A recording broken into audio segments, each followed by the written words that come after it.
guys, welcome to the San Francisco School of Copywriting, Copywriting to Go mini course of pro tips with me, Amanda Caswell. I'm the founder of AdBuzz PR, an advertising and public relations agency in New Jersey, and I use these tips all the time in my writing. Pro tip number 10, mention the most important point at least 3 times.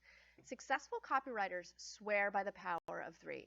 When something is important, say it at the beginning, the middle, and again at the end.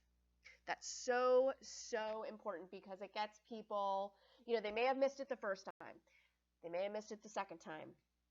But at the end, they've heard it enough, they're ready to go. So this could be your call to action. This could be the most important feature of the product or service. Whatever it is, mention it 3 times.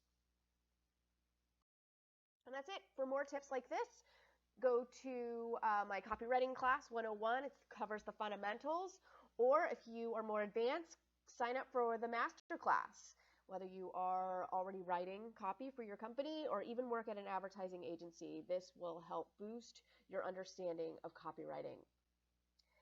And all of them can be found at the San Francisco School of Copywriting.com. See you soon.